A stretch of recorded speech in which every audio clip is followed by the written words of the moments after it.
Pero bueno, Jorge, ya entrando en materia, esta información que da a conocer a través de los informes desclasificados de la DEA a los cuales tuvimos acceso, porque obviamente lo acceden o lo desclasifican para los medios internacionales y Ciudad Capital, además, entre todos incluidos, esta información relacionada con un análisis de la DEA sobre específicamente los cárteles mexicanos y define específicamente a los dos, el cártel Jalisco Nueva Generación y el cártel de Sinaloa, concretamente el ala armada de los Chapitos, como los grupos delictivos de mayor preponderancia. Y esa imagen, Isaac, me parece por lo que debemos empezar. Estos son los 50, es la de la Silacina, ¿verdad? ¿O es la de...? No, la otra, la de los estados donde están esa. Esta es el primer mapa. La verdad es que el análisis es grandísimo. Aunque son solamente 57 páginas, la realidad es que tiene mucha información y muchos datos de relevancia. Hasta, digo, para empezar, como el hecho de que, según la DEA, la salud de Ismael Zambada García se encuentra comprometida. Nomás como un dato extra que quisiera compartirles. Pero este dato es, como se observa en la parte de arriba, los cárteles mexicanos en los 50 estados de la Unión Americana. Y es que podemos observar, dependiendo del azul o de qué tan oscuro es este azul, es la influencia que tienen los grupos delictivos mexicanos. Como podemos observar, en toda la zona sur, la influencia del cártel de Sinaloa y el cártel Jalisco Nueva Generación, principalmente el primero, representa una influencia muy importante en Texas, en California, en Arizona, un poquito menos en zonas como Colorado, Nuevo México, pero hay una influencia muy fuerte. En Chicago, por ejemplo, en Illinois, una también importante influencia o presencia en Nueva York, en Florida, en varias entidades de la Unión Americana podemos observar. Aquí en los 50 estados prácticamente hay algún tipo de influencia de los cárteles mexicanos de la droga, Jorge. Sí, sobre todo los más pegados a la frontera sur, y a la frontera sur, como a las fronteras que son salidas a puertos, ¿no? Desde la zona este al oeste, o sea, partiendo de California, por supuesto, y todo lo que significa hasta lo más arriba, que sería, por ejemplo, Seattle, pero también del otro lado, ¿no? De la costa este, desde Florida hasta Nueva York. Entonces, sí es la presencia de las salidas marítimas de Estados Unidos, como también de la frontera sur gabacha o la frontera norte mexicana.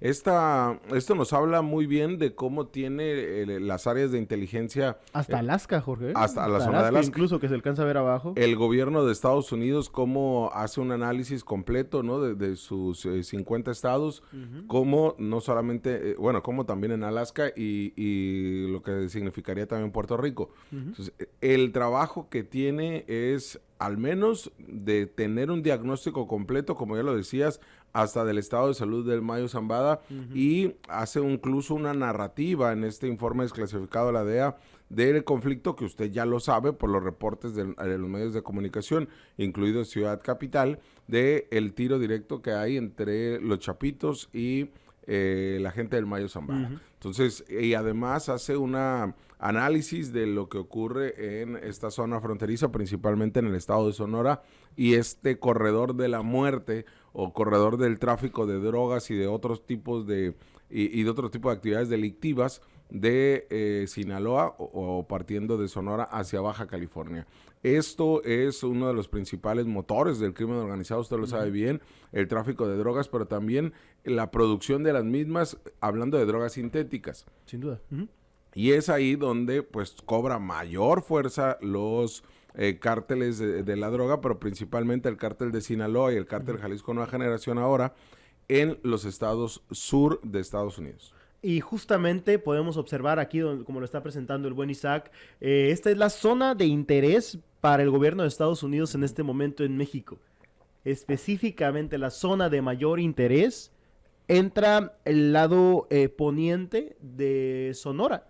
O sea, la parte que está, obviamente, Caborca y todo este corredor que incluye Puerto Peñasco, que incluye, pues, toda la zona costera, ¿no? Que representa una influencia precisamente de los propios chapitos, pero que todo este punto, toda esta área representa una zona de riesgo, una zona de interés por parte del gobierno de Estados Unidos debido a la cantidad de droga que se está ingresando por este punto, ¿no? Por este sitio específico. Ya tiene identificado a Sonora como el área de riesgo, más allá de Tijuana, que lo consideran obviamente una zona, y lo comentan en el informe, una zona de alto tránsito de droga, pero principalmente principalmente Sonora lo ubica como uno de los puntos de mayor interés. También hace referencia a la presencia del grupo de Rafael Caro Quintero, sí, y lo ubica también como un grupo de relevancia, pese a que ya fue capturado,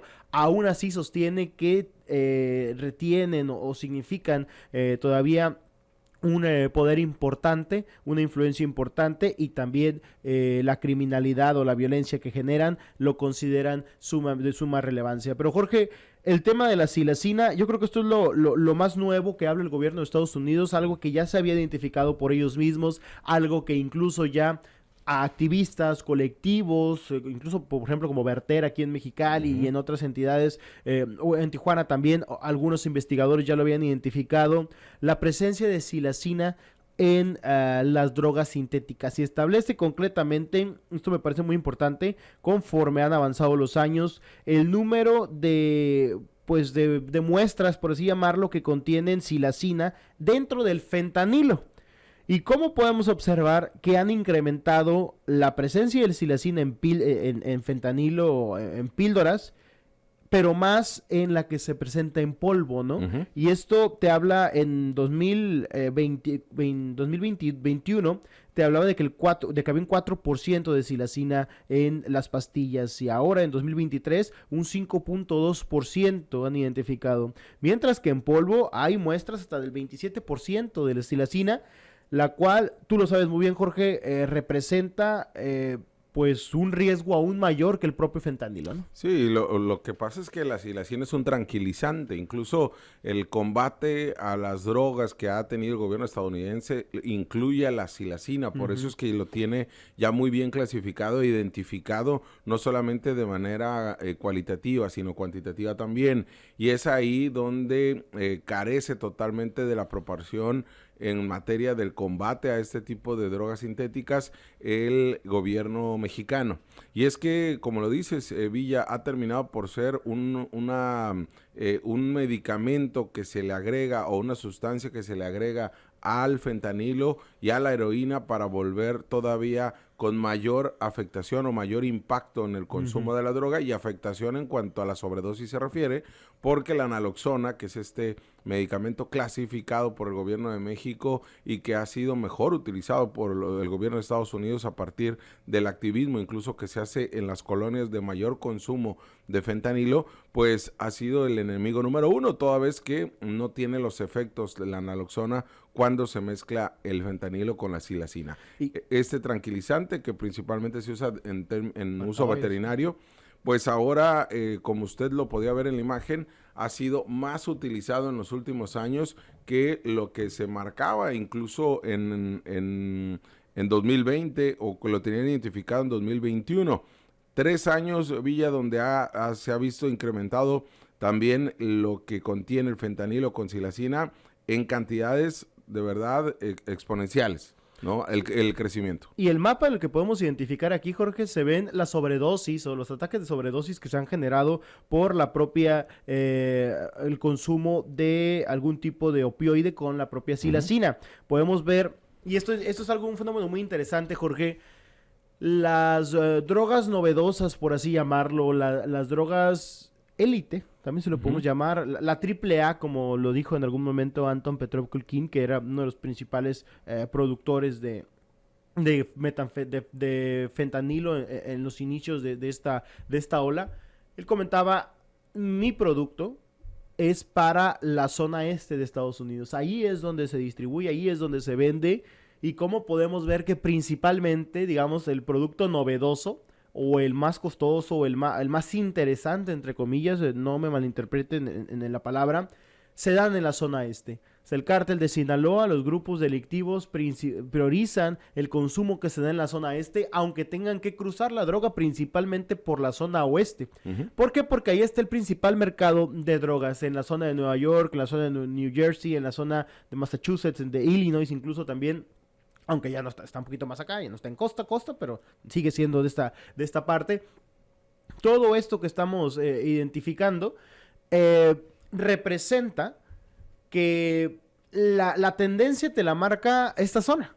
O sea, hacia dónde va el consumo de drogas te lo manda esta zona. Ahí es donde puedes tú identificar, esto empezó acá, pero se va a distribuir o va a terminar abarcando toda la zona o el resto de Estados Unidos, porque ya no lo está diciendo que la tendencia en Nueva York, la tendencia en Nueva Jersey, la tendencia en Massachusetts es precisamente este punto. Ellos son los primeros, ¿eh? A ellos se les manda, por así llamarlo, la droga de mayor calidad y posteriormente se populariza en otras zonas. Te hablamos de frente. Entérate de lo que sucede en el epicentro informativo con nuestro análisis de capital importancia.